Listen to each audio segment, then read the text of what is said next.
Welcome to the June 16th edition of the PFF Forecast. We have a great episode today. We're doing the AFC South, and the only person that we could bring in to talk about that was our good friend Darius Butler. We talk, of course, about Julio, where he would rank Julio right now as a wide receiver, and the duo with AJ Brown, whether he thinks the Colts should still be the favorite, why not, and then the path forward for the Jags, the Texans, what he would do if he were in a locker room and Deshaun Watson were the quarterback, and some really cool stuff on Andrew Luck, a couple of great Andrew Luck stories, a Deflategate story, and an awesome recommendation. It is an awesome podcast.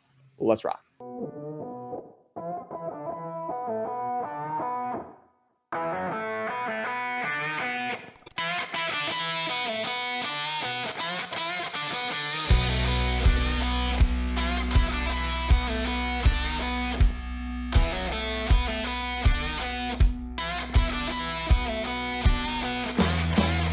Eric, I don't know if can you see the pool behind me? I'm not sure. I just want to let you know that we're both at pool. We're both next to pools. You're probably in a little bit better one than me, but I had to go outside. So I'm in Palm Springs. It is 106 degrees outside, and that's the level. Palm Springs, the name of a movie that I used in recommendation.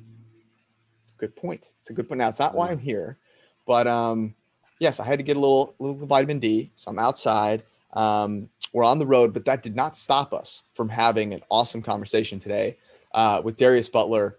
He's also got some really good content that I wanted to let everyone know to go check out. He mentions it at the end of the podcast, but in case you don't get there all the way through, he's got a video coming out on 2-minute drill, which I think is going to be really interesting. I'm looking forward personally to seeing it. Darius always does a really good job. A lot of former players will come out and just give opinions on things and reference the fact they played in the league.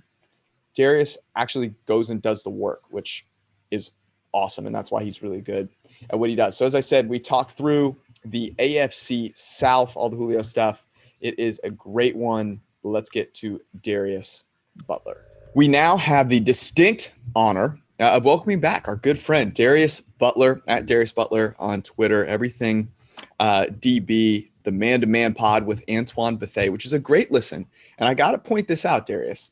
You know, it's the off season for many, not for you, because you guys talk about not just football, talk about basketball, you talk about sports. I have even seen financial conversations on that podcast. So I love the fact that you guys are doing it all, man. Range, man. It's all about range these days, man. People tune in, and I get hit up just as much about, stock market and crypto as I do about basketball and football. So, give a little range. Nothing wrong with that. No, I mean, I actually think it's something Eric and I have been talking about. We'll do this at the end of this podcast, but we introduced a new segment that was aimed at doing exactly that, distributing the range a little bit and broadening some rides. So we'll get to that at the end. But we're going to start with the AFC South, and we've been waiting to do the AFC South podcast for a little while here because we wanted to see what happened with Julio. Because, it obviously gets people very excited, but it changes a little bit of the conversation. And obviously now he's in Tennessee. He's there with AJ Brown. What seemed like, and Eric and I have talked about this a bunch, and I think we have talked about it too, maybe not on the podcast, but, when you were here for the draft, like that it was not a good offseason for the Titans. They lose Arthur Smith. They lose Corey Davis. They lose Jonnu Smith. That's a lot to lose from an offense that was so dedicated to play action and was so explosive that way. Yeah. So you see Julio go to Tennessee. What was your reaction when you saw the trade happen? I mean, initially it was exciting. We've all kind of been expecting Julio to go somewhere. Titans were one of the favorites. Maybe the Patriots. The Patriots made some noise. I saw you wanted him to go to the Niners. And anywhere he landed, I think it would have been excitement because you just think about adding him as a piece. He's a weapon. He's almost like, if he's healthy, kind of like a Kevin Durant in basketball, just someone who's going to fit in and you expect him to dominate. But, he went to the Titans, and it was immediately think about, damn, okay, as a defender, how do I game plan to defend Derrick Henry in the backfield, who I think is responsible for, a lot of Tannehill's success, which isn't a bad thing. I think you could say that for any quarterback that played with Derrick Henry in the backfield. And you got AJ Brown on the other side, who's not a guy already at this point in his career who you want to leave one-on-one a bunch. And you add Julio into that mix, like that's a tough three-headed monster to prepare for if I'm a defense, and it's only going to make Tannehill better. So offense is scary, but then immediately, okay, let me think about this defense, because not only they lose those pieces on the offensive side, they lost to Dory Jackson, they lost Malcolm Butler, and they weren't great on defense last year anyway, especially on the third down. So you lose those pieces, you got to rebuild. And if you don't have a good defense, typically you're not going to have a good special teams unit, because that unit is – I can almost look at that and know the depth of the defense is going to be how good that special team unit is. So still worried about them. Still not that worried about them from a Colts fan. I still think they should be the favorite. I think you told me they are. Still the betting favorite coming in this season. If things work out there, man, I'm still heavy on that Colts train. Yeah, I think the interesting thing you bring up, which is the Adoree Jackson, Malcolm Butler, Desmond King was also not that great last year. And I know a lot of times fans will say, yeah, but they weren't good last year. So what do they really need to replace? And it's like, well, you actually need to get NFL players in there. And unfortunately, I think the last two off seasons, drafts that have been pretty good. I think Caleb Farley should be a pretty good corner, but sure. I think the acclimation, right? And you could probably speak to this way better than the two of us can. The acclimation of young defensive backs and young defensive players is going to be sketchier than it was last season and then this season, just because of the lack of physicality in the offseason due to not having as many practices because of the pandemic.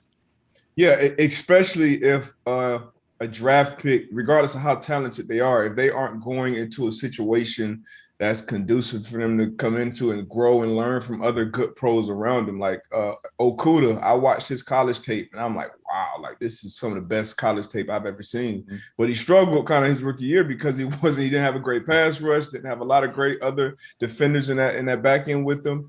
So it's tough. I expect a guy like Surtain to go in there and play well, because that's, the defensive coach, the guys, if they're healthy, they're going to be getting after the quarterbacks.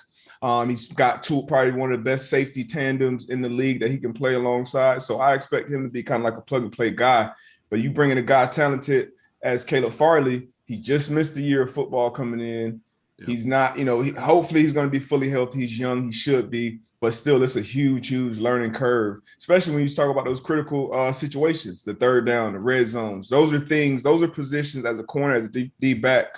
You have to get beat by certain things. You have to go through those struggles to learn and get better. So, it's tough. It's still a lot of holes on that team, but that offense, it's still scary if Julio can stay healthy. Well, and Colts, and you bring up pass rush. I was briefly talking about. The Bud Dupree thing is an interesting one, right? Because from our statistics, you're looking at a Titans team that may have thought they solved their pass rush, but from our perspective, I am extremely skeptical of what Bud Dupree does once he leaves the nest full of TJ Watt, Cameron Hayward, and Stephen Tuitt. I have to see that before I believe it. I'm with you. We know the talent. He's coming off an injury. Like I said, with modern medicine, he should be healthy. Hopefully he's healthy. But you playing on the other side of a guy like TJ Watt, it's one thing to be able to perform with that. But then when you go and you're the guy that we're saying, hey, we got to stop Dupree from wrecking this game, that's a completely different ball game. So but I think he's talented. I think it was they had to fill that hole. They had to draft Caleb Farley to fill that hole. And hopefully those guys pan out. But like you said, it's kind of like you're not just that's not a guy who you think, okay, from day one, he's going to come in and completely change. It's not like Myles Garrett hit the free agent market. It's a difference. Colts plus 105, Titans plus 110. They were both plus 110 right after the Julio thing. Okay, that's pretty much the same. Yeah, pretty much the same. Now, I'm not going to – you will hear no Bud Dupree slander from me because good player. I'm going to let my W carry. I'm not going to give him an opportunity to get one back on me, because remember, Darius, when I think you came on the podcast after I said that the Pittsburgh Steelers were the most overrated team in the NFL, and Bud Dupree, I think the other one was Eric Ebron, were two of the Steelers players who retweeted me and had a little fun with it. So because I have that, I want to let that W last. So I'm not smart man. Not saying anything about Bud Dupree. Let me ask you, because I think the defense is a great conversation. I want to talk about that more with the Colts, but I want, a lot of thought about Julio, either very optimistic or very pessimistic, which is like, oh, no, he's like falling off a cliff. He's 30 blank years old. He played 400 snaps last year, all this stuff. In your mind, Julio Jones is a top what wide receiver still in the NFL?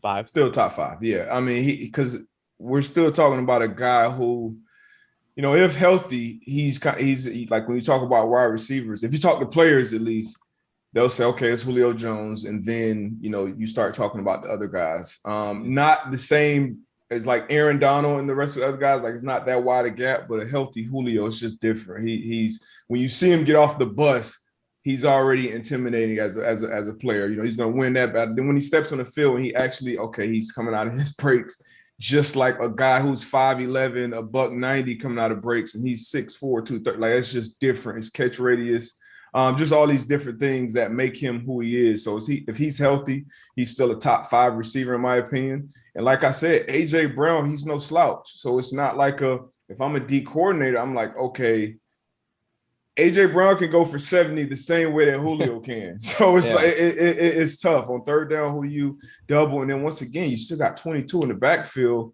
who can hit you for 70. That offense is you know, they got a lot of freak shows over there on the offensive side of the ball. So it's really going to be like for them feeding a hot hand, keeping defenses off balance, and staying ahead of the sticks. If they can stay ahead of the sticks to where they can't tip their hand if it's going to be a run or a pass, they're going to be a tough team, you know, to get off the field. But, you know, the defense is going to have to stop somebody.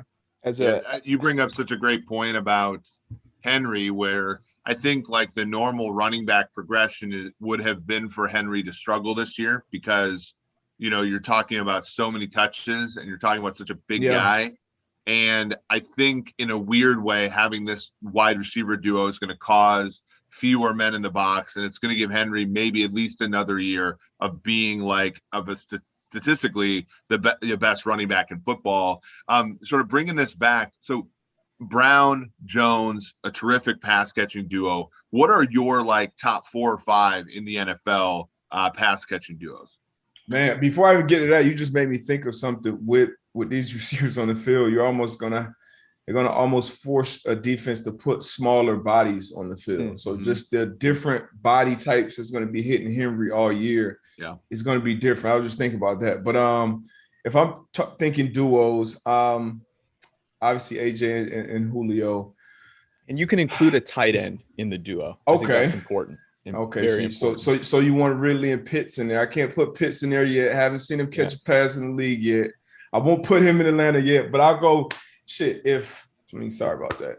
Odell, if he's healthy, he's another guy who I think a lot of people have kind of forgotten about. But if he's healthy and motivated, I mean, and obviously we know who Jarvis is, so that they got to be in my top 5.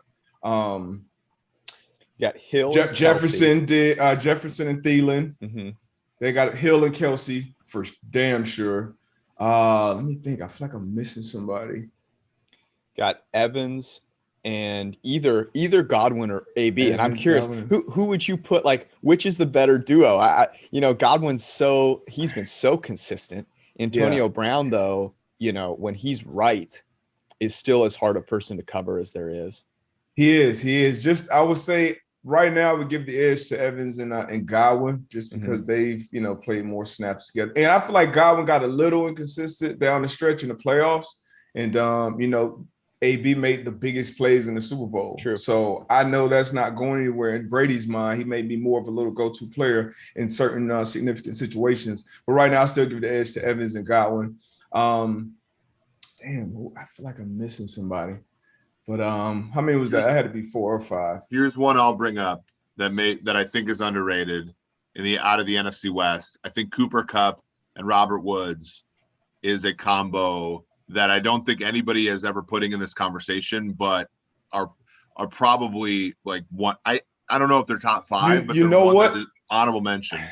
I wouldn't be surprised if DJ with Stafford, if he can go out there and like, because that completely changes things. Because even as DB, I think about Woods and Kupp, but I don't see either one of them as really a home run hitter. Yeah. Both guys who, you know, you can give Woods the speed sweep. You know, Kupp is going to win around the sticks. But when you have that that X factor with Deshaun coming in with a guy like Stafford who can still stretch the field. That could be a scary trio. And then Dallas.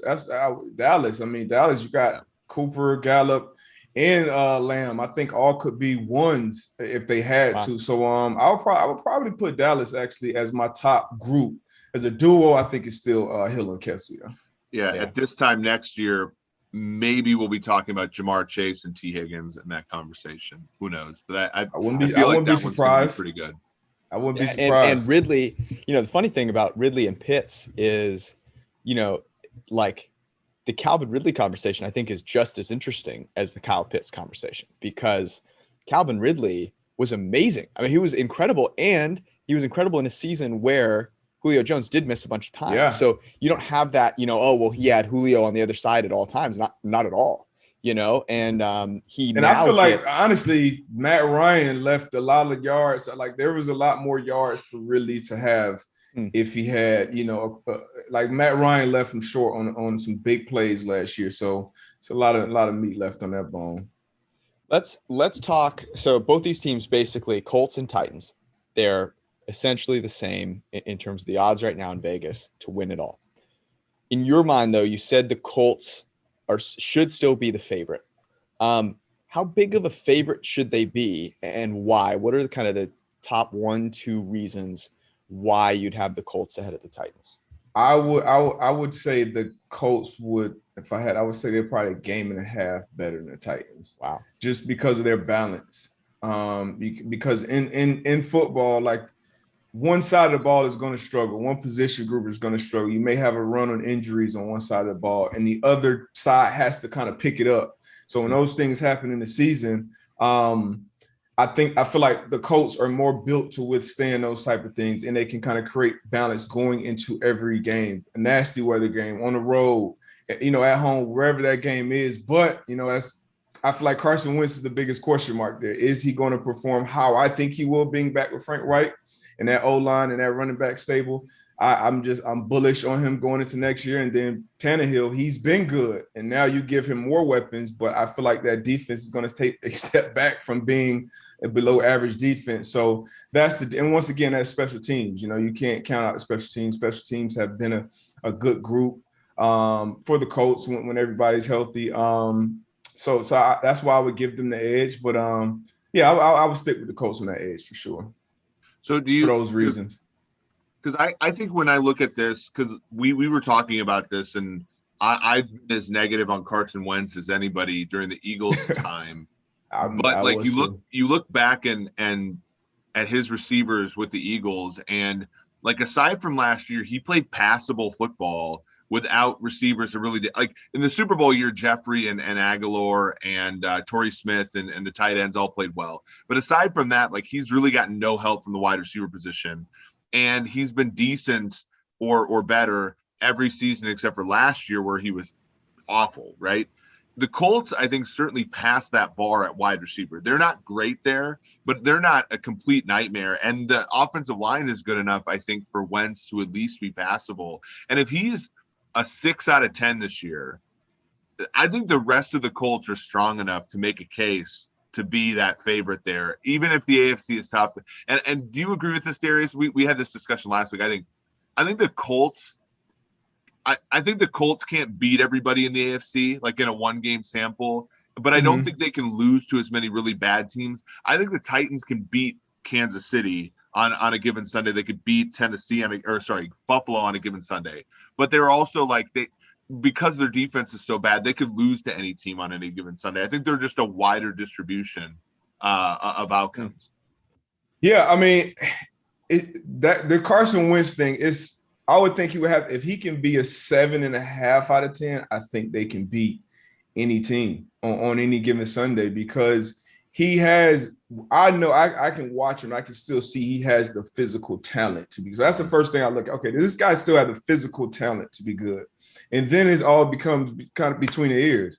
Like, is he confident in the guys blocking for him? Are the guys blocking for him confident in him? Are the receivers getting to the right spot? Are they going to lay out? Is he going to protect them? Like, you start to look at those type of things, and I think he's in a perfect situation for him to kind of just take a deep breath in. Because, I mean, I think I see him more than just a football player, even as a person, like being in the Midwest, being back with the guy he's comfortable with. Because I saw him in Philly. He just didn't look comfortable, like, at all, in press conference, whenever he talked to the press. When teammates talked about him, when he had to talk about teammates, having to request a trade, being benched, him and Peterson, who knows what the hell was going on there, really. So it's like I just feel like he's in an overall better situation. And then even a guy like T.Y., like I wouldn't have been afraid of T.Y. Hilton with Phillip Rivers at quarterback. But with Carson Wentz at quarterback, that's a different conversation. You got Pittman coming into his own. You got Paris Campbell being back healthy. He's going to be motivated. It's just a lot of reasons. Matt came back. I don't know how the hell he got Matt back on that deal with Hines and Taylor and what they did last year. So it's just a lot of reasons why I look at that team. I look at that offense and I say, man, this could be a really good year for that offense and for Carson Wentz. And if it's anywhere close to where I think it can be, I think that whole team, with how Chris Ballard has built it, can do some really good things this year. Yeah, the Colts. I mean, I have no Colts bias at all. None whatsoever. No affiliation. No, there's no reason for you to come in and talk about the Colts in any other way than a very rational human would. The Carson Wentz thing. Okay, so I think you make a great point, Eric, which is like, look, the wide receivers in Philly were terrible. And when he was good in 2017, and he wasn't actually that bad in 2018, both those years he had over a 110 pass rating from a clean pocket. They had a top 5 offensive line. The Colts, number 2 in our offensive line rankings. Like they're fantastic there. And all the things we just said, I do think lead you to, you feel actually maybe better about Carson Wentz's floor than we probably should after seeing last season.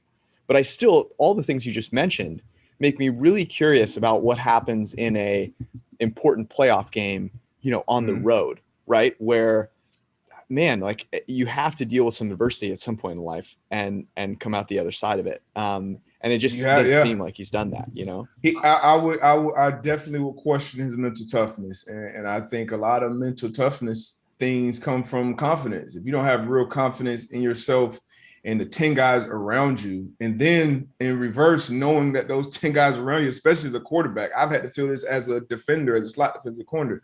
If you don't feel like everybody out there has that confidence in you, that can weigh on you. So hopefully he's in the right place to kind of get over that. But I would definitely, I think it's fair to question his mental toughness at this point, and that kind of goes back to the balance of that team, of that roster. Like you go into a tough road playoff game, you need to win. Maybe that defense just steps up and plays a lights out game. They have guys, Buckner, Leonard Blackman, he played great as a rookie. Kenny Moore, like Xavier Rose can step up and play, top flight, all pro type ball. So we have guys who can, if they're on the right pace. Darius Leonard, obviously, the first round of Quiddy Pay, we'll get out of him. But they have pieces. And then, you still have continuity with the same play caller. So on the defense side of the ball, at least. So, you have that balance that you can go in and lean on other position groups, and you don't have to go out there and be a guy who goes, 31 for 36 for 359 yards to win a game. Like he can hand the ball off to that stable 35 times and maybe throw it 20 times and win a ball game. So, but I like I said, it's very, very fair to question Wentz's mental toughness at this point. I did the same thing. It's interesting, Eric, that you mentioned that you feel like the Titans. I agree with this 100%. Like both teams make it to the playoffs fully healthy. Then all of a sudden I'm like, oh man, the Titans, Julio healthy, AJ Brown healthy, Brian Tannehill healthy, like that is terrifying. But the Titans are they're a longer shot to win the AFC than the Colts. Colts 12-1, Titans 13-1. So if I'm thinking about betting them in any way, shape, or form, I might just bet the Titans to win the AFC at 13-1 instead of plus 110 to win the division, especially knowing that through the course of the season. I think about this actually, Darius, with the Bucs. Like we talked about the Bucs, and it's like, no, you should bet the Saints to win the division. But if you're thinking about where the Bucs can eventually overtake them, it could be that way by the end of the season. And that's exactly what we saw.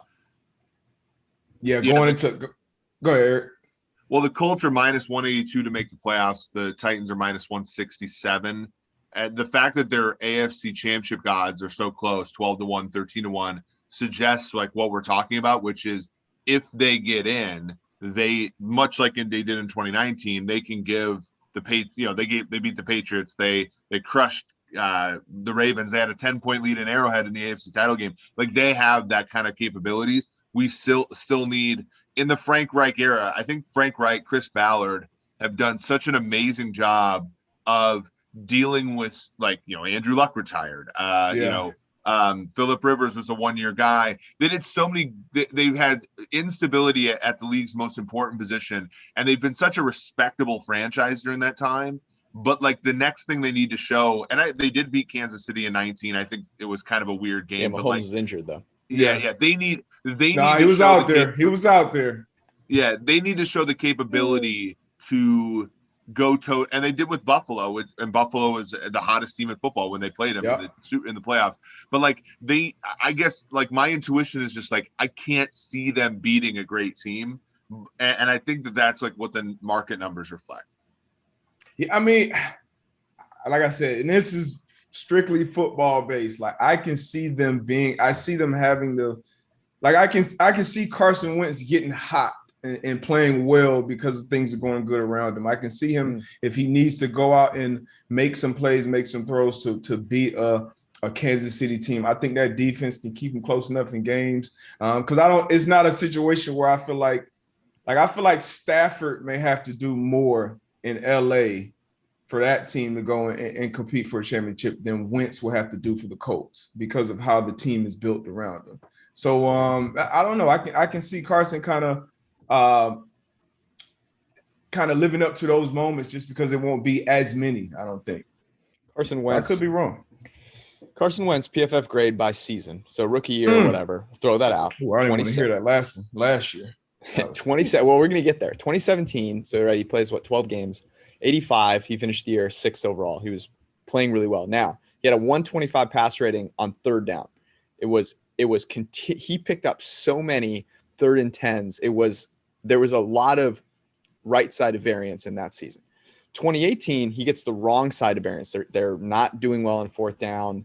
Receivers are dropping a ton of passes. He still has 110 pass rating from a clean pocket. Everything else falls apart. 79 PFF grade, 14th in the league. 2019 gets a little bit worse. 76 PFF grade, 16th overall in the league. And then last year, 65 PFF grade, worst grade he's ever had, 29th in the league, and was the very last through the highest rate of negatively graded throws. Those are throws that are uncatchable or interceptable or whatever. It was honestly really hard to watch. Oh yeah. Okay, so you kind of have seen the ceiling, Darius. If you get, let's just say you get not top 5, but maybe top 10, between 6 and 10. The Colts can win a Super Bowl with that Carson Wentz, yes or no? I would say no. I think you with how the quarterbacks are in today's game, you need a top 6 guy to win a Super Bowl. I just don't see it happening otherwise. I don't see their defense being, that good to the point where they can carry that, like the old Baltimore Ravens defense or something like that. Can carry a guy I don't see that being the case. So I would say a top 6 guy. If you look at the last few Super Bowls, those are the guys that are playing in there. Outside of probably Jimmy G, I don't think he was a top 6 guy, but that defense was, I feel like, an elite defense. I don't know what the numbers say, but I know watching that defense, I'm like, wow, this is a damn good defense. From front, you got guys who you can rush for, and the guys behind them can play discipline. That gave him a chance. So I don't think Jimmy G was maybe a top 6 guy, and that's when you saw it. That's why they lost the Super Bowl. There were 2 throws I can think of off top that were he makes those throws, they win that game. We have a rule where we don't go back. We've legislated those throws. Yeah, George's mind. No, I think it's a good point though. And it's interesting. We've talked about this now with a few teams, Darius, where it's and you've probably played on some of these teams too. So I'm very curious your thought. You're as a player, you obviously have to believe, oh, we can win the Super Bowl in a year, or how else, how the hell else are you going to get out of bed in the morning? But from a fan's perspective, you have a lot of these teams that are maybe having a real conversation with themselves where they go, you know what? if we don't have a quarterback that can be a top 5, top 6 guy, what is it that we are rooting for, and am I really just rooting for something to happen wonky where I now get a chance at that guy? And I think about what the Bears tried to do, going and getting Fields, what the Panthers did not do, what the Broncos have yet to do. And it's what are players thinking? What are fans thinking? It feels like a very different, where they should be aligned is actually very different if you're trying to win a Super Bowl. Yeah, I mean, yeah, like you said, everybody goes into, you open up training camp with that first meeting. Your GM walks in, and your head coach and your team owner, everybody speaks, and the goal is to go in here and win a Super Bowl. And you got to be a believer in that, obviously, if you're in that room. But as a player, you're year 6, 7, you can kind of look around the room, look around the division, look around the conference, and okay, some things will have to happen for us to actually compete for a Super Bowl. And I feel like a lot of the fans, if they know what they're watching, and they feel the same way. You need to know some things just have to happen. So if you don't have one of those guys, taking the snaps, but it's still football. So you got to go out there and play. You got to go out there and cheer every week and hold out hope for something crazy to happen. But in my opinion, if you don't have one of these top guys, or a guy who can at least play at that level in spurts, if I'm a Ravens fan, I feel like we got a shot. I feel like Lamar can be the best player in the league in spurts. We've seen him do it for a season. So, but if you're a guy, and I won't call out any specific quarterbacks, but if you have a certain guy taking snaps, you don't really feel like this guy, even at his best, can give us a real shot, in December and January to win it. So it is a tough position to be in. Let's I do want to ask you about an Andrew Luck story at the end, but let's finish up the conversation with this division a little bit. Eric and I have been on the Jacksonville as a good long shot train for a little while. You do not feel similarly, or at least did not. Now they took Travis Etienne in the first round. I'm not as jazzed about that. Certainly they could have used some other positions. What's your feeling right now on wide out? Yeah, exactly. Let me ask it to you then this way. Jacksonville will be the best team in this division in blank years. What's that number? Man, that it could be as soon as 2. It could be, because we saw it with Blake Bortles. If you make the right moves, you have a defense it could be. Trevor Lawrence is a guy, at least coming into it. I haven't seen him play any NFL snaps, but just based off the guys that I've seen, I think this is a guy who has the talent to play at that top 6 level. Pretty soon here if they put the pieces around him. But it's a lot of ifs, it's a lot of questions. There's a lot of moving parts. You got a new head coach with no NFL experience. Hearing some of the things coming out of what happened in the Panthers, locker rooms or practice schedules or things like that, it just was kind of like, whoa. I wouldn't be surprised if those same things, happen in Jacksonville. You got a new head coach, you got, a new strength and conditioning guy from college. You just got a lot of moving parts. So Trevor Lawrence, I'm not worried about Trevor Lawrence. I think he'll be all right. But how's the ecosystem around him? It's not like a winning organization. It's not like he's coming into, the Ravens or the Seahawks or Pittsburgh, where winning is the expectation. They had to create that foundation. And Urban's been a winner. Trevor's been a winner. The guys in the building, a lot of them have been winner. Tebow, if he stays in the building, these guys have won on a high level. So it's not like you got guys who haven't seen what championship level football it looks like. So they got I give them a chance, but right now it's a lot of question marks there because of those reasons. But as early as 2, and then obviously never. Still Jacksonville we're talking about. Yeah, Darius, because there are some legitimate aspects to this team. I think Darrell Bevell was a tremendous hire for them to shepherd a young quarterback through year 1. I think, Gardner Minshew's a legitimate backup quarterback. They have, pass catchers. They drafted CJ Henderson's a good corner. They've done, I think, love that pick. Yeah, a decent job in many ways.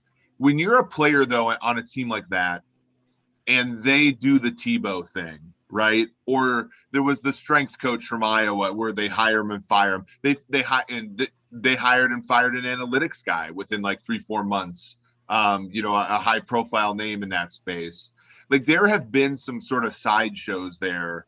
Yeah. Does that when you're a player and you're trying, because the weird thing about Jacksonville, and you brought up Carolina, and I think it's an apt comparison because Carolina has not been great over the past, they've been fits and starts, but they've had like basically the same coach the whole time, and then they rip off the Band-Aid and they go with a new coach. Jacksonville, unlike, the Jets, unlike the Browns, unlike a lot of these teams that have struggled in the past decade, the Jags really went with like two coaches over the last 8 years. And so like Marone was around forever for a guy who never won other than 1 year. So they rip the Band-Aid off. They go with Urban Meyer. And since that has happened, there have been like legitimate things of what I just described and what you described it with like Lawrence and so forth. But there are also been like all these sideshows. As a player, what do you like? Are people able to compartmentalize away those things?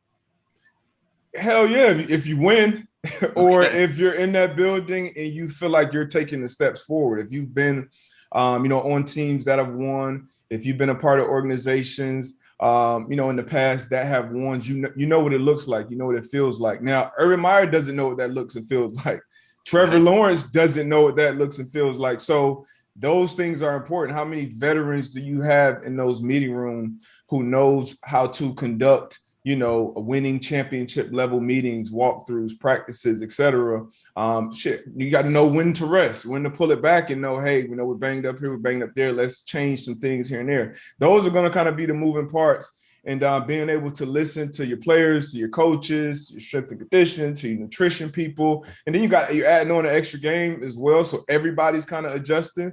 So it's just a lot of things. But the sideshows won't matter if you're winning, if we're seeing progression. Now, if we're not, and we're seeing, things happen in practice, things happen in meeting rooms, things happen traveling, whatever it may be, logistics wise, it's just not, you don't feel like it's pro. That's when things can go downhill. You can kind of be like a Detroit situation where guys leave the building and they're like, oh my gosh, this place was that or that. Those things are just as important as the on-field things. I think Urban will be fine on the field. He's won everywhere he's been. He knows football. Anybody that I've talked to that's played for him say, hey, he's one of the smartest football guys I've ever been around. And so I'm not concerned with him there, but it's about the other things, culture wise. We hear that word thrown around a lot, but they're going to have to build that culture with a young group of guys. And, I saw Luck come into a building early on and play, he played well. But that culture was kind of already there. You still had Reggie Wayne, you still had Robert Matthews, you still had Adam Vinatieri, you had Anthony Costanzo, like these guys, who knows what it looks like, who's been around those type of things. So that's going to be the challenge. But we'll see, man. You got a group of hungry guys, and you got a division where, we've seen the Jacksonville, win it and play well and be a game away from the AFC Championship a few years ago. So we know it's possible if the resources are put there and if the right players and the right culture is built there. Let's wrap up here on this division. I have some rapid fire questions at the end, but we've got to talk about the Texans just for a second. What if you're the GM of the Texans, Darius? What's the path to the Houston Texans being relevant, given what they've got right now, which is a lot of players that no one's heard of, and then one player that everyone's heard of? But God, I mean, is there a bigger question mark? Yeah. As a human and as a football player, as there is with Deshaun Watson. So what's the path there for Houston? I mean, it's a nightmare situation for Nick Caserio at the GM spot. And then at the head coach, Coach Culley been there as well. It's just your quarterback, he didn't want to play there, but now you got the legal issues. So it's not even like you could maybe even put a trade in and get assets where you can say, okay, we've lost all this draft capital in the past. At least this is the plan. This is what we're going forward. So it's a tough position to be in. The good part about it is absolutely no pressure on you to win this year. Like nobody expects you to win this year. Nobody expects you to be good this year. So once again, if you're that head coach, if you're that general manager, this is when you start to kind of, okay, even though we're not going to win a Super Bowl, we're not going to do these type of things, we're still going to do things the right way. We're still going to create this culture. And hopefully as a GM, you can keep your job long enough to where you can start getting pieces into the building, whether it's coaching guys, front office, players that can come in there and kind of turn this franchise around. Because you got Deshaun Watson, who was the face of the organization. J.J. Watt was also the face of the organization. These guys have moved on, so it's a completely different chapter. And like I said, there's no expectation there right now. You do have a quarterback in Todd Taylor who has, won and can give you a chance, on Sundays, but the roster that they have, and then obviously what's going on off the field with Deshaun Watson, is just a nightmare situation. If you're anywhere in that building. I was talking to Eric about this, and it was like, I saw that, there was I forget who it was Kareem Jackson was saying, I talked to Deshaun Watson, he wants to come to Denver. And you look at right now, I guess they're just allegations or whatever, but there's a lot of them, 20 plus or whatever. And regardless of what happens legally, I just can't imagine what happens when that guy walks into a locker room, that to me is the thing that blows my mind. Yeah, it really depends on how it plays out, and what facts come out, and if it's a legal settlement outside of it, because once you have the settlement, and this is just me personally speaking for, like, you don't really know what happened, what did or didn't happen. You don't really. So as a player, somebody comes in the building, it's like, okay, you have what were the facts? What are the facts saying? Then what does this person say? What have you heard about this person from other people? Because it's not like this is kind of a small fraternity. So if you can ask 5 guys about one person, and typically you kind of get similar things. So if it's a guy who you only heard good things about, and he comes in that building, you're going to give him the benefit of the doubt. Now, if it's a guy where certain things come out, they can go the other way. So that'll be an iffy situation, but we'll see how it plays out legally. But from the football side of things, we play. I know personally, I played with some guys who've done some very, very, questionable things, bad things. And as a professional, as a football player or whatever, you go out there and this guy helping us win the game on Sunday. We're trying to win the game. He's helping putting food on my plate and vice versa. So you definitely can put certain things aside when it comes to winning ball games on Sunday. But, last year you saw something happen with Earl Thomas and the Ravens. You practice, locker room, things like that. And it was just like, hey, whatever situation will happen, we can't deal with it in the building. This guy got to go. Once you kind of get flushed out of that Ravens culture, everybody's kind of like, hands off. So it'll be interesting to see how things play out. Yeah, once Earl Thomas went from being a 10 out of 10 to an 8 out of 10, it was not worth dealing with him anymore, and like that's always it. And Deshaun Watson from on the field is a 9.5 or 10 out of 10, right? And that's always going to factor in. Everybody is going to consider that when talking about him. I'm interested in the number for the Titans at 4.5, the Texans, at 4.5, because like, I think that has some like probability that Watson eventually plays some games for them baked in, because that team is so bad. And I like Tyrod Taylor a lot, but like, that number's so bad that I have a hard time seeing that team quarterbacked by Davis Mills half the time and Tyrod Taylor the other half of the time winning 5 games. I'm right there with you. It'll be tough. The only thing they have, they play the Jags twice a year. We don't know what's that going to be there. And then that's really the only thing going for them, honestly, right now, just because the Jags are a big question mark for me still. They have pieces there, but they can be a clown show as well this year. But we'll see. But I would take the under on that one. I think the thing I'm trying to do with the Texans is not trying not to judge the people who just got there for the sins of the people who just left. David Culley, I think like deserves a clean slate, even though, I think we're all he's like one of the top few coaches in that list of like most likely to be fired first. It's like, really, he just got there. He's not responsible for any of this shit. Like, I'm kind of like, it's a tough one because, again, there's organizational dysfunction, but there's also people going there trying to make a living and stuff. So it's just it's a really rough situation. It's definitely no fault of their own. It's been terrible from the top down to the point where, Andre Johnson came and spoke out about it, which he never speaks out about things. So it's definitely not on the new guys there. I feel very, very bad for Culley. He's coming in, and these are all the questions he has to deal with. And like I said, he has to create a winning environment. Like that's his job as a head coach. His job is to motivate the guys in that locker room for them to believe that they can go out there and compete every Sunday.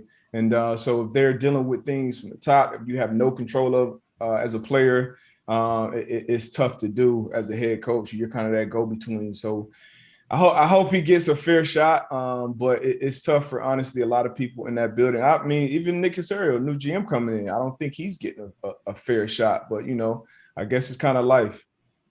Yeah, I don't think there's I think anyone has any delusions of grandeur in terms of David Kelly being the coach when they're relevant again. Mm-hmm. But I think Caserio, is going to get a shot to be there. Right. Like that's the weird thing about that dynamic. Yeah, like, true. When Cully was hired, it felt very much like look, Deshaun Watson, we're bringing in a guy that, people didn't think we would go higher. You should now be on board with us. And that whole situation totally went in the shitter. Right. Mm-hmm. But like that felt like such a desperation, weird move. And I don't think he's going to get a long leash because I don't think anyone there believes that he's actually going to be the guy going forward. So yeah, Houston, I'm with you guys on the under there, by the way. Jacksonville, their number is what? Do you have in front of you, Eric? 800 to win the division. Win total is it 6.5 still? Is 6.5. Over is plus 118. I feel like that is a smash. For what Darius said in reverse, they get 2 games against Houston. So you're basically looking at a 15-game season of winning 4.5. And last place schedule, I think they get a relative. Yeah, I like it. I mean, and I think I do think that we're over generalizing the Urban Meyer situation. I do think that there are some legitimate parts of that team that will get the thing get the car on the street, let's say.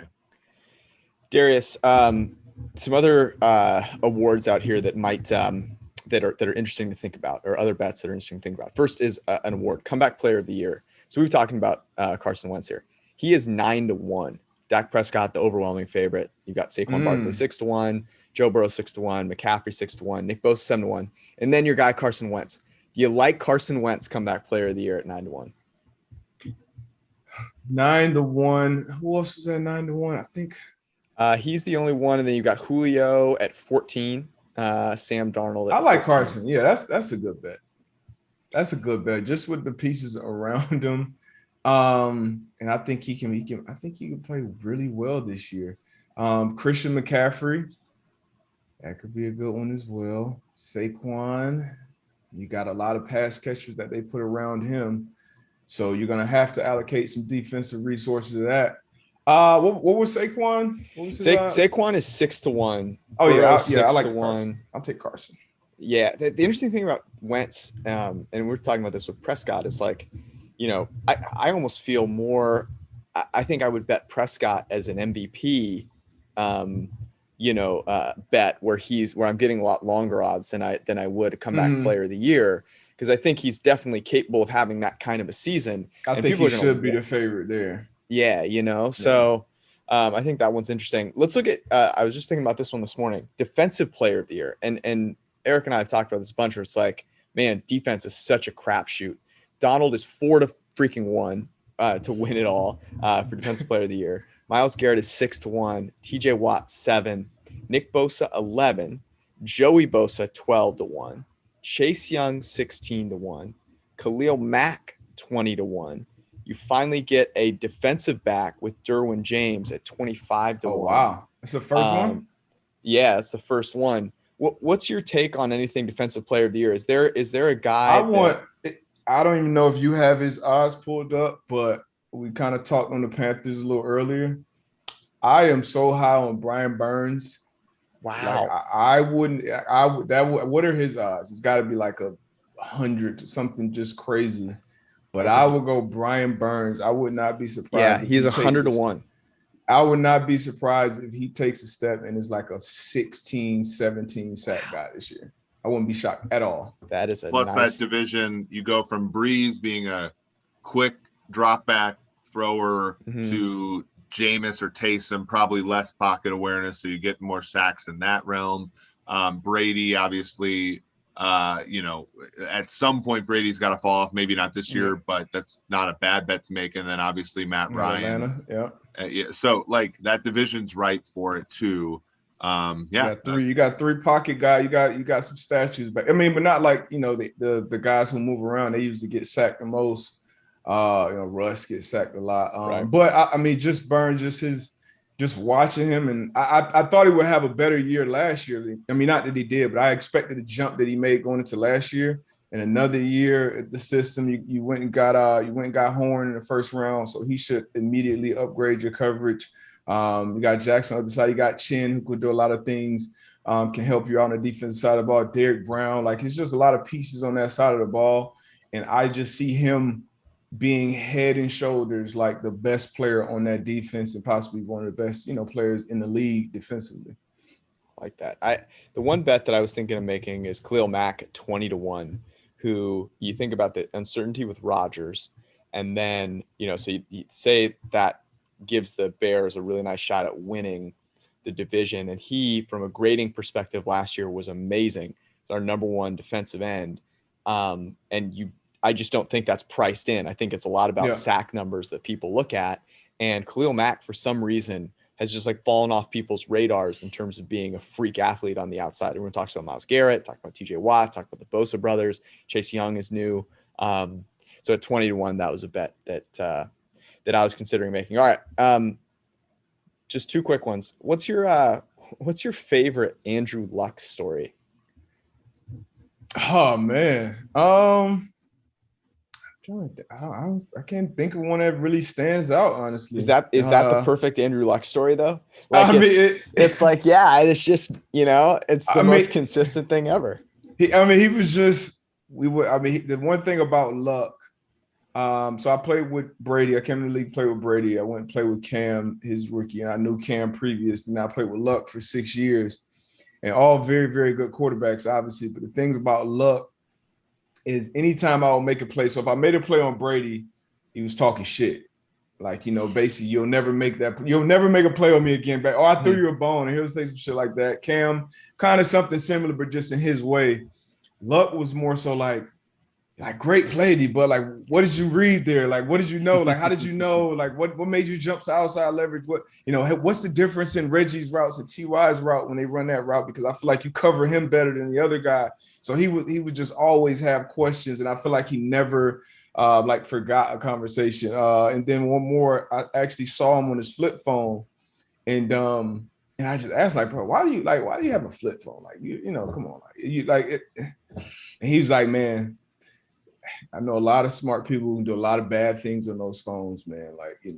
I just stick to that. I'm and that always stuck with me. Every time I see something come out, somebody gets hacked or this happens, it always sticks with me. That's why Luck was always on that damn flip phone. I put out a Throwback Thursday video a while ago from a plane ride after we beat Peyton in the divisional round, and everybody's just going crazy, and Luck just kind of hi, and he was on his flip phone in that video. So that was just him, man. Same guy. Every day on the field, off the field. All the Andrew Luck stories are kind of along the same spectrum. Yeah, not to bring back any bad memories, but I'm pretty sure the next week Tom Brady ordered the ball boy to take weight out of the ball through a smartphone. And if he would have had a flip phone, not only would have he not got it suspended the next year, but you might have made a Super Bowl appearance. And they could have beat us. They could have beat us with. It don't matter what ball they had that day. We were going down, man. They outplayed us. But yeah, that was an interesting. We couldn't tell us we weren't going to the Super Bowl though. After that game, after beating Peyton, it's got to be our time, man. It's got to be our shot. But things didn't go that way. But you guys absolutely. You made Peyton Manning in that game in January of 2015. You made him look old. And I think it was the first time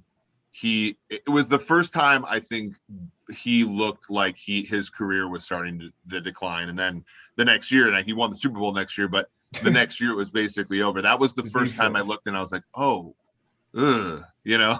He was dealing them over. He was dealing with some injuries, kind of throughout that year. And we knew, and that's one of the things as defensive players, Art Jones hit him early, and he hit him in his legs, kind of around his knees. It was on a 3rd down, so I was pissed. We got off the field, we hit him around the knees, so they threw the flag, and the drive kept going.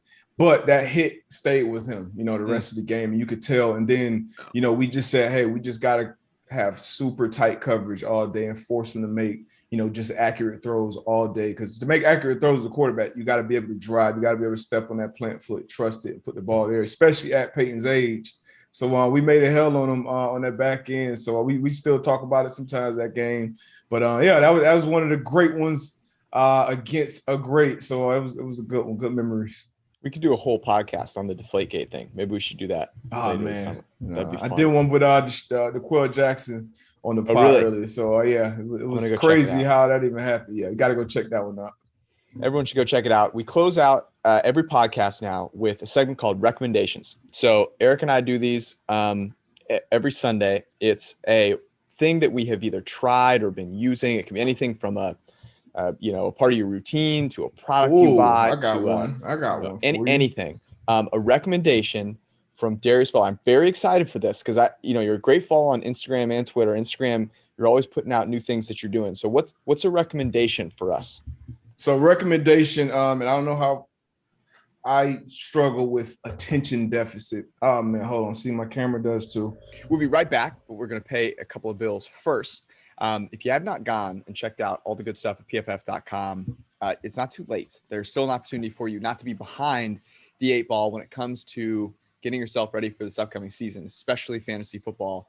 We've got the 2021 PFF Best Ball Draft Kit. If you have not done Best Ball or played Best Ball, it takes you through all of the basics, and it's a great way, maybe one of the best ways you could possibly prepare for real live draft action, and it doesn't require you to make any extra time allocation during the season. It's a beautiful thing about Best Ball.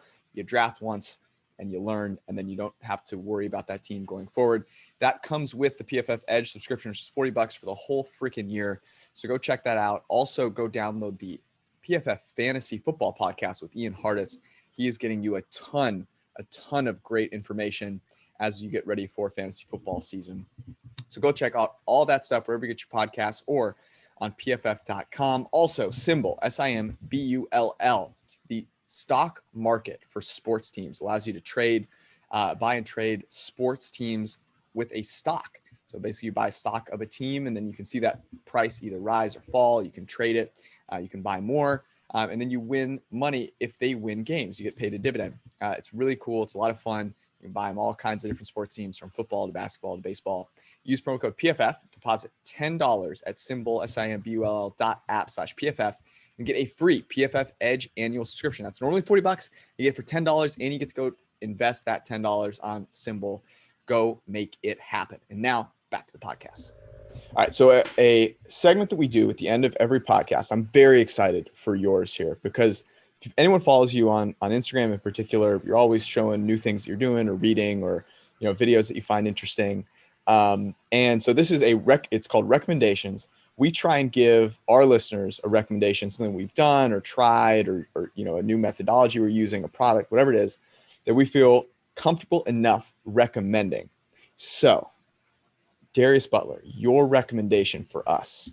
All right, so I guess I'll go too. So a book, Tribe of Mentors, Timothy Ferriss, short life advice from the best in the world. He literally goes and interviews a bunch of different people, successful from all different, sectors, industries, whatever, and asks them, hey, what was something you spent $100 on within the last 6 months that has, significantly impacted you, either personally or professionally? I think that was one of the questions. And for me, someone who struggled with like attention deficit, paying attention, finishing tasks, especially since leaving football, this half an hour, this 30-minute hourglass. So I've started using something, I'm sure you guys both are familiar with the Pomodoro techniques. Work for 25 minutes, take a 5-minute break, complete the task. And that's been super, super beneficial for me. I kind of manage it and, my own schedule for the most part. So to get things done, hit certain deadlines has helped me tremendously. So I would definitely recommend that. This probably was maybe $20, if that, off Amazon. And literally it's just a 30-minute hourglass. And I know, once I flip this over, whether I'm watching, film or reading something or doing whatever, This kind of keeps me in check. So half an hourglass works great for me. Maybe I should make some of my own and sell them. That's an excellent tool, right? Because I think George and I approach work so much differently than each other in many ways. But I feel like we're both in that realm where we can get stuck, like we get stuck on something for that long, and we sort of like it is probably healthier, especially for somebody like me, to like just get up and walk around every like half hour or so. Yeah, for sure. I know even sitting in meetings as a player, like once you kind of hit certain points, all right, need a break. I just need to restart. And so when you're sitting in this room, even sometimes I'll be trying to make a 2 or 3 minute video and just kind of get, I got to do it over again. It'll take me an hour to get a 2 minute video done. I'm like, all right, I know halfway through this damn hourglass, I got to be done with this video. So it works differently for different things. It's not, I think the important thing that I'm taking away from this is that there's something about the physical. I have this right next to me that's different than a timer. Yeah. You can set a timer on your phone, but something that I really struggle with is, when I'm trying to get something done, I got to like put my phone somewhere else, because I and I think having that, like that physical anchor there where I know I can look at that if I want to know how much time is left. Because if I look at my phone, that, that's really not where I need to be from a productivity standpoint. So that's the biggest distractor right there, especially in today's, you miss 25 minutes, you could probably miss Julio Jones going to the Titans or something. So you're always thinking you may be missing something. So I try to turn my phone off so I don't hear alerts or anything like that.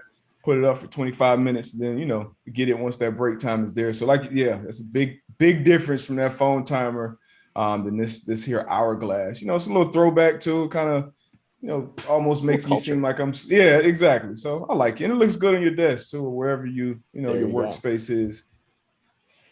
Darius, we always appreciate it. Everyone should go check out all Darius's great content, the Man-to-Man Pod with Antoine Bethea. Follow him on Instagram and Twitter. A lot of really insightful stuff from football and all the way through across some other sports. We've got some NBA going on right now. I think Nets and Bucks are locked in a tight one. Yep. Bucks up 4. You'll be talking about all that stuff as well, Darius. So thank you for hanging out with us on this beautiful Sunday when we're recording, and we'll talk to you again soon, brother. Special thanks to our friend Darius for hanging out with us on this Sunday. Eric, what was your biggest takeaway from what Darius had to say? Well, I think he sort of shares our sentiment on the difference between the Colts and the Titans. He's a little high on Julio, but I feel like he played against Julio. Like he played in the league, and Julio was just an absolute nightmare, probably for defensive backs. So I feel like that might be, anybody who played against him is probably now thinking he's still a dude, where he probably still is, but I don't know if I'd make him a top 5 wide receiver, let's say. But those are a couple notable things. It was a fun discussion. The division, I think, is more compelling than it was a couple weeks ago, for sure. That was my big takeaway. It was like, I was not looking forward to this division, and now I kind of am. There's 2 obviously teams at the top. There's an interesting young team with a lot of interesting things. It's not, a lot of young teams have like, well, a young quarterback or a new coach or whatever. But this has both. This has the Tebow thing is like the 9th most interesting thing, in my opinion, actually maybe further down the list. You got young guys like Laviska Shenault, who I'm very excited to play. But I thought the young guy that he brought up that was my biggest takeaway was the Brian Burns discussion. A guy that, if you go back and you read some of the old PFF NFL draft guides, which you can get if you have a PFF subscription, Brian Burns, super athletic, talented, productive player in college. And that's interesting. Now, the tough thing for Defensive Player of the Year is getting noticed if your team isn't that good. That said, it's not in the same way that for MVP, you need to be winning your division. So that one was really interesting. At 100 to 1, I'm going to go through here's a few, some shekels on that. We're looking at Burns here, our college pro system. 2.1 is his combine score, meaning he's 2 standard deviations better than the average edge player athletically as a pass rusher. We have him with a projected 13% pressure rate. He has some pretty good comps here. Donnell Hunter, Jadeveon Clowney, even his 2020 season was actually in his comps. So so not only has he done well, I think PFF did a good job of prescribing him as a good pass rusher. That defense has to be better though, right? Like the coverage on the back end needs to make quarterbacks pat the ball a little bit longer for him to get that 16, 17 sacks that I think it's going to take for him to win Defensive Player of the Year, though. It's a long shot. That's why you take him. We will be back on Sunday, Father's Day. So it'll be a special day for you. And we will do a wonderful podcast to honor all the fathers out there, all the dads. Should be a lot of fun. We'll see you guys on Sunday. Thanks for hanging out. Peace.